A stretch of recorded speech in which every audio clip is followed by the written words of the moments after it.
Hello everyone and welcome back to the channel. In today's video, we're going to be taking a look at 5 advanced pivot table tricks that every Excel data analyst should be aware of. But before we dive right into it, do not forget to subscribe to my channel for different data analysis topics across different technologies. So this is my data. I have some sales data for different dates across different regions by different salesperson and across different product categories, and we have the total sales. So let's take a look at how we apply data analysis skills using pivot tables. So I'm going to click insert and I'm going to click on pivot table here. So the first trick I'm going to show you is that how we can see the relative comparison of our data. So say I want to analyze my total sales. I'm going to do the total sales by product category, select the product category in the row section. And now I can see my total sales by product category, but it doesn't give me a relative sense as to which product category has performed better as compared to the others. So for this, I can do this by adding the percentage value. So let me copy this total sales down again. Right click here and select show values as percentage of grand total. So now you can see quickly that it shows me how each product category has performed relative to each other.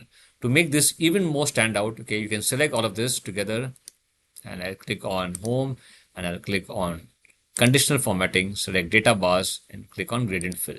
But now you can see this gives you a more clearer picture that the grand total is 100% and how each product categories have performed relative to each other. So smartphone is 37% of the total and you can see keyboard is at 25.83%. So now let's take a look at the next feature. I'm going to select this and copy this down again. So let me remove all these. Okay. So now in this case, let us say I want to analyze my data across two different categorical variables, that is the product as well as the region. Okay. So I'll select the total sales. I will select the product and put it in the row section, and I'll select the region and put it in the column section. So now I can see I can slice and dice my data across different categories. But this is a static pivot table. So the next trick is about how we can make this a dynamic pivot table and how I can analyze certain sections or subsets of my data. I can do this easily with slicers and I can do this for different permutations and combinations. So let me click on insert and insert a slicer and let's select the region and the product and click on OK. Now here you can see I have got two slicers. Okay, so now I can analyze my data and get dynamic pivot table. Say I want to analyze my data only for the East region. I'll select East and say I want to analyze my data across the other different product categories. So I'm going to click on Control and unselect the ones which I don't want. So now I've analyzed my data across the East region for keyboard and laptop only. If I want to select another region, I can select the North region. So you can see I have a dynamic pivot table and I can add also another product category. And I get a dynamic pivot table. If I want to see all the data again, I just clear the filter. So now let's take a look at feature number 3. Copy this down again. Okay. Now we have talked about how we can show dynamic pivot tables across different categories. Now let's see how we can analyze our data for date fields. So again, let me remove all of this and I have my sum of total sales and now I'm going to copy my date field down. Now you can see this has given me all my months and across each month what are my total sales. But if I want to analyze this again for a certain subsection, how do I do this for a date field? So I cannot use slicer here.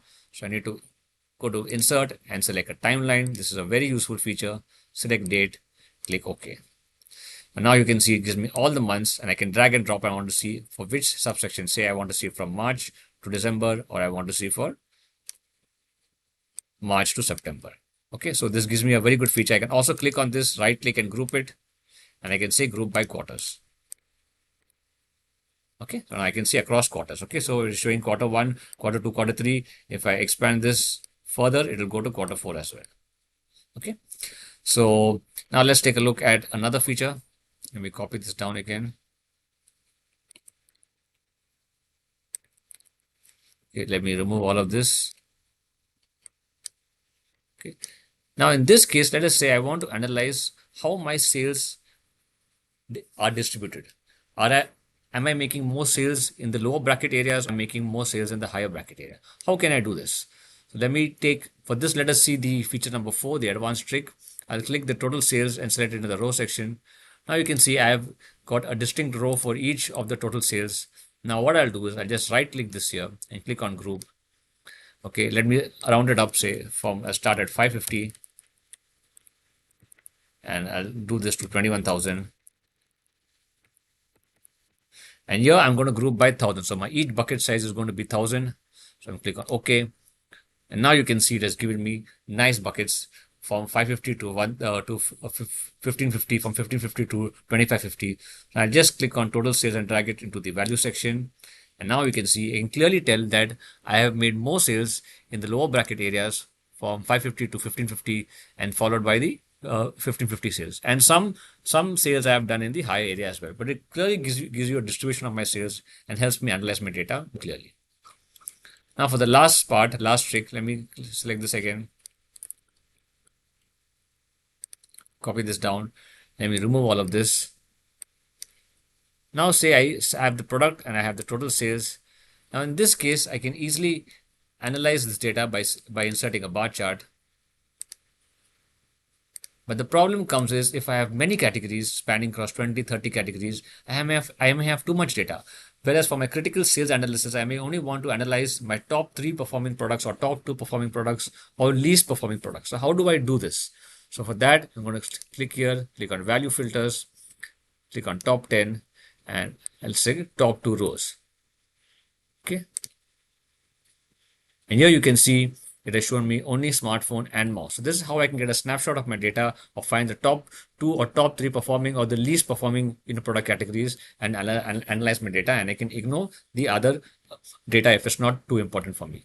So I hope you like these 5 advanced pivot table tricks as an Excel analyst.